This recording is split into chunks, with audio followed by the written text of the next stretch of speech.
ॐ श्री गणेशाय नमः।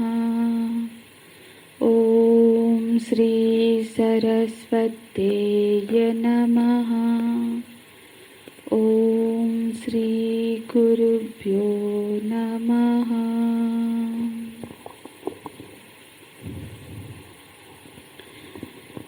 अपर्याप्तं तदस्माकं बलं भीष्माभिरक्षितं पर्याप्तं तिदमेतेषां बलं भीमाभिरक्षितम् अयनेषु च सर्वेषु यथा भागमवस्थिताः भीष्ममेवाभिरक्षन्तु भवन्तः सर्व एव हि। तस्य सञ्जनयन् हर्षं कुरु वृद्धः पितामहः सिंहनादं विनोद्योच्चे शङ्खं दद्मौ प्रतापवान्। शङ्खं दद्मौ प्रतापवान्। दुर्योधन अपने पक्ष के रथी महारथी सबका वर्णन कर लेने के बाद अब आगे बोलता है, हे आचार्य श्रेष्ठ, अपर्याप्तम तदस्माकम, जो हमारा जो सेना का बल है वो अपर्याप्त है। अपर्याप्तम तद अस्माकम, हमारा जो सेना है वो जो बल है हमारा वो पांडवों के लिए और पर्याप्तम अपरिमित है। हमारा जो बल है वो पांडव के लिए पर्याप्त नहीं है। तो इस श्लोक को हमको थोड़ा सा समझना होगा, ढंग से समझना होगा, नहीं तो हम इसका अर्थ का अनर्थ समझ लेंगे। हिंदी में इसे तो अपर्याप्त बोलते हैं तो हमको ऐसा समझ में आता है कि कुछ कम है। पर यहाँ पे हिंदी के इस तरह से हमको नहीं समझना है। संस्कृत के हिसाब से परित का अर्थ पर्याप्तम, परितः अयम इति पर्याप्तम, मतलब जो कोई एक चीज जो पर्याप्त है बोले, मतलब किसी चीज को पूरी तरह से अपने घेरे में ले लेना, तभी हम उसको बोलते हैं पर्याप्त है। पर्याप्त का अर्थ है कि मैं इसको पूरी तरह से अपने घेरे में, अपने आहोश में ले सकता हूँ। पर्याप्त और अपर्याप्त का वास्तव में अधिकता और न्यूनता के हिसाब से उसका अर्थ नहीं होता है। जिसको हम अपने परिक्रम में, पराक्रम में हो या फिर हमारे आहोश में भीतर में ले सकते हैं, उसको बोलते हैं पर्याप्त। और जिस किसी चीज को हम हमारे बस में ना ले सके, ना रख सके, उसको बोलेंगे अपर्याप्त। तो दुर्योधन कह रहे हैं कि हमारा जो बल है वो पांडवों के लिए पर्याप्त नहीं है, वो परिमित नहीं है, अपरिमित है। अर्थात पांडवों को इसको अपने आहोश में नहीं ले सकते हैं। देखो उनकी मतलब ये उनकी सीमा से ज़्यादा है। हमारा बल उनके सीमा से, उनके बल से ज़्यादा है, क्योंकि कौरव सेना में 11 अक्षौहिणी सैन्य है, और पांडवों की सेना में सिर्फ 7 अक्षौहिणी सेना है।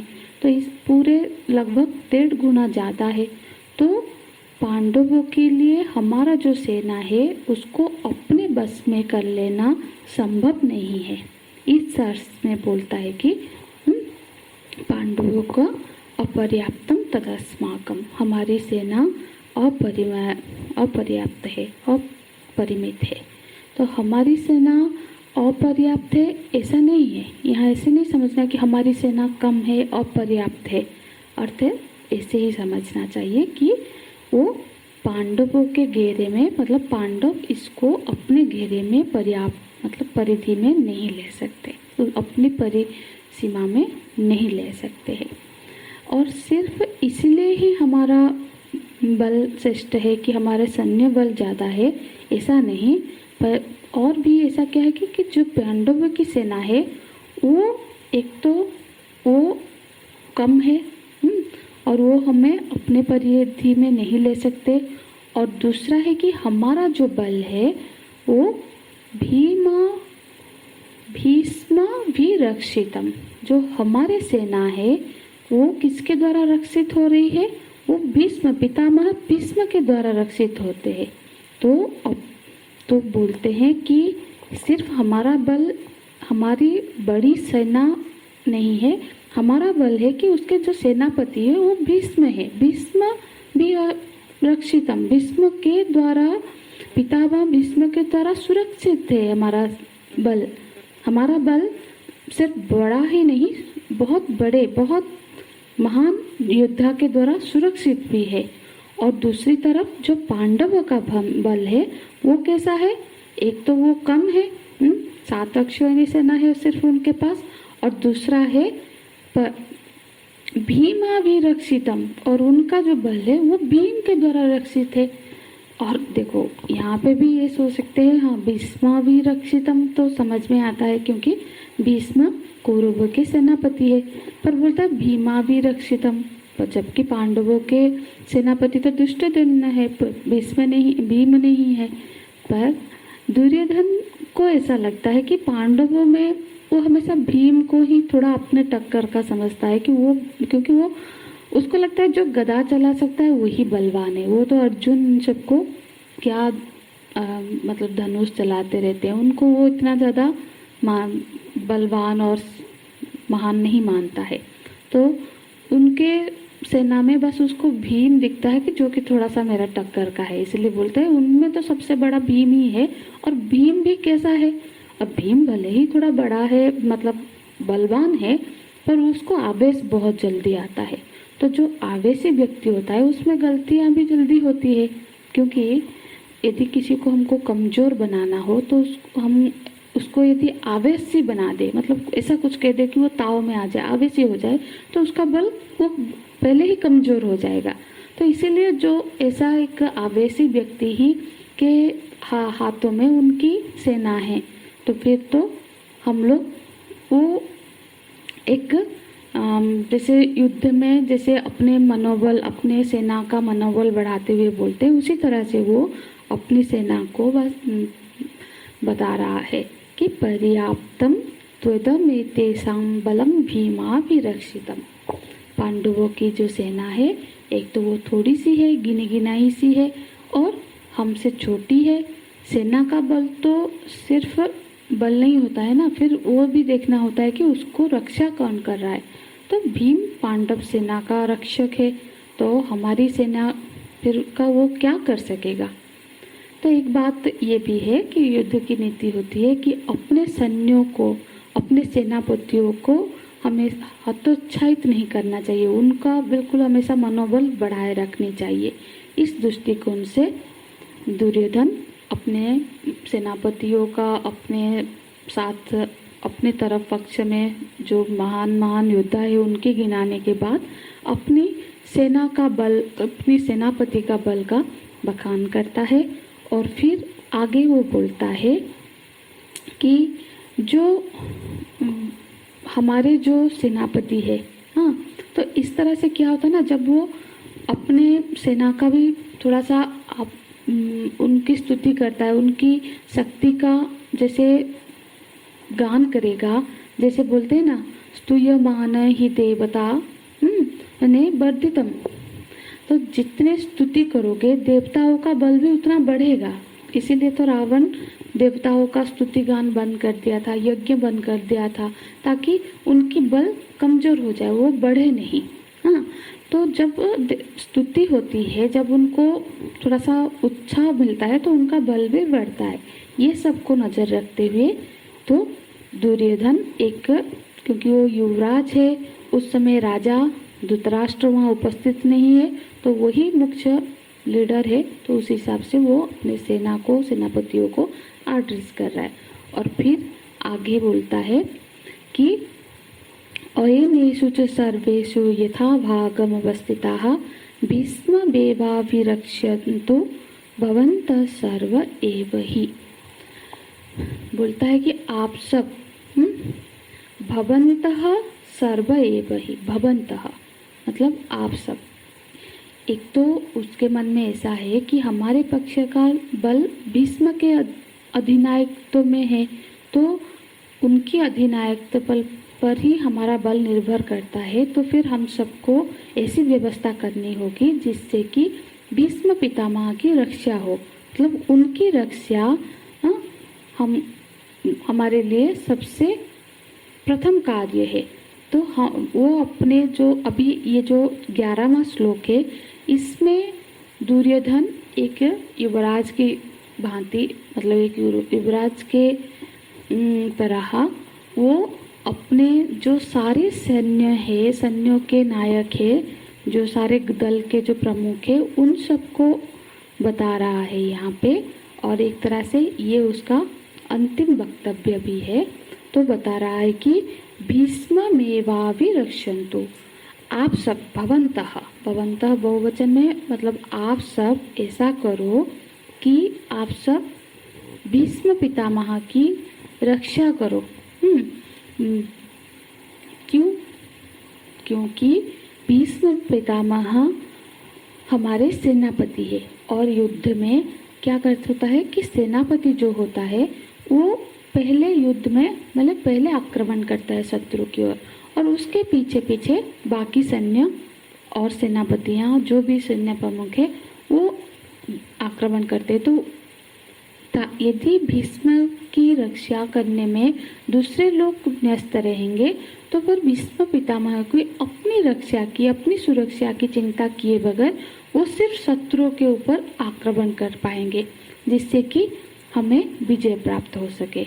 इसी को नज़र में रखते हुए दुर्योधन अपने सारे सेना प्रमुखों को ये उपदेश तो नहीं, ये आदेश देता है कि आप सब अयनेषु च सर्वेषु, अयनेषु मतलब जो जो स्थान, अयन मतलब स्थान होता है, तो अपने अपने स्थान में रहकर, मतलब जहाँ आपको व्यूह के अनुसार आपको जहाँ पे खड़ा किया गया है, जहाँ तैनात किया गया है, आप वहीं पे रहेंगे। क्योंकि बहुत विशाल सेना है और सभी यदि उनके पीछे पीछे चले तो फिर तो सब प्लान ही ठीक नहीं रहेगा। तो अपने अपने जगह पे रहते हुए अपनी दृष्टि भीष्म जी के ऊपर रखना है, और उनकी तरफ जो सारे बाण आ रहे होंगे उसको काटना है, या फिर जो उनको आक्रमण करने आ रहा है उसके ऊपर बाण चलाना है, ताकि भीष्म पितामह अपनी सुरक्षा की चिंता किए बगैर वो आक्रमण कर सके। इस हिसाब से यहाँ पे बोल रहे हैं कि अयनेषु सर्वेषु, आप सब अपने अपने जगह पर ही रहिएगा, यथा भागम अवस्थितम, मतलब जिस जिस भाग में, जिस जिस दिशा में जहाँ जहाँ आपको तैनात किया गया है वहीं पे रह कर के आप अपनी दृष्टि भीष्म पितामह की सुरक्षा की ओर रखिए, और आप सब भीष्म पितामह की सुरक्षा में ही तैनात है अभी। तो जब दुर्योधन ये बोलता है उसके बाद वो शांत हो जाता है, मतलब वो अपने जगह पे जाके खड़ा हो जाता है। जब दुर्योधन के इस वक्तव्य को जो सारे सेना है, सेना प्रमुख है, सब सुनते हैं और वो लोग खुश भी होते हैं कि ये सही चीज़ बोल रहे हैं, ऐसा ही हम सब करेंगे, और वो हर्षित होते हैं। तो उस समय में जो भीष्म पितामह है वो, क्योंकि वो भांप भी देते हैं कि दुर्योधन थोड़ा सा पांडवों की ओर देख के भले ही सब बोल रहा है पर वो थोड़ा सा भयभीत है, तो उसके मन में हर्ष पैदा करने के लिए, उसके मनोबल को वृद्धि करने के लिए, वृद्धि करके उसको स्थिर करने के लिए भीष्म पितामह क्या करते हैं, तस्य संजनयन हर्षम, तस्य मतलब जो दुर्योधन है उसको, जो बोल रहा था अभी, जिसका वक्तव्य चल रहा था, तस्य उसको, उसको उसके हृदय में संजयन मतलब पैदा करने के लिए, क्या पैदा करने के लिए, हर्षम खुशी, मतलब हर्ष मतलब थोड़ा सा मनोबल उसका वृद्धि हो, उसको उत्साहित करने के लिए, हाँ, उसको कुरु वृद्ध पितामह, उसको उत्साहित करने के लिए जो कुरु वंश के सबसे वयोवृद्ध व्यक्ति है, जो पितामह है मतलब भीष्म है, उन्होंने क्या किया, सिंहनादम विनोद्य, तो वो सिंहनाद करते हैं, मतलब बड़े विनोद्यो का अर्थ होता है बहुत उच्च स्वर में, उच्च स्वर में गर्जना करना, सिंहनाद किए उन्होंने, मतलब बड़े जोर से मानो कि गर्जना किया। तो और शंखम दद्मो प्रतापवान, और उसके बाद पहले तो खुद बड़े जोर से गर्जना करते हैं उच्च स्वर में, हाँ, विनद्य मतलब वो गर्जना करते हैं, और उसके बाद वो शंख बजाते हैं। शंख का अर्थ क्या होता है, सम माने शांति, खंग माने छिद्र, मतलब शंखं यंत्र, अर्थात जिसके छिद्र से शांति प्रकट होती है उसको बोला जाता है शंख। तो शंख की ध्वनि मन में और वातावरण में अत्यंत शांति ले आती है, और वातावरण में जो भी प्रदूषण होता है, जो भी बुराइयां होती है, उसका नाश भी कर लेती है। तो इसीलिए शंख ध्वनि किया जाता है। तो उसके मन में जो उद्वेग हो गया था, वो जो दुर्योधन उद्विग्न हो गया था, उसको शांत करने के लिए, उसको हर्षित करने के लिए यहाँ पे भीष्म पितामह शंखनाद करते, शंख बजाते हैं। हालांकि भीष्म पितामह शंख तो बजाते हैं कि दुर्योधन प्रसन्न हो, उसके मन में हर्ष पैदा हो, पर भीष्म पितामह तो कौरवों के सेनापति है, तो जब वो शंख बजाते हैं तो उसका मतलब कुछ और ही समझ बैठते हैं सभी लोग, क्योंकि जब सेनापति युद्ध में शंख बजाने लगता है तो वो एक तरफ से युद्ध प्रारंभ का घोषणा हो जाता है। तो जैसे ही पितामह ने शंख बजाया तो पहले बाकी सब ने ये सोचा कि युद्ध प्रारंभ करने का ये हमको एक मतलब घोषणा हो गई। तो इसीलिए वो सब ने भी शंख के साथ साथ जो सारे दूसरे वाद्य यंत्र थे वो सारे बड़े उच्च स्वर से बजाने लग गए। ततः शंखाश्च भैर्यश्च प्रणवानक गोमुखाः सहस्रेवाभ्य हन्यन्त स सप्तस्तुमुलो भवत्। ये श्लोक हम कल की कक्षा में देखेंगे। हरि ओम तत्सत्। ओम पूर्णमदः पूर्णमिदं पूर्णात् पूर्णमुदच्यते पूर्णस्य पूर्णमादाय पूर्णमेवावशिष्यते। ओम शांति शांति शांतिः। हरिः ओम श्री गुरुभ्यो नमः। हरिः ओम।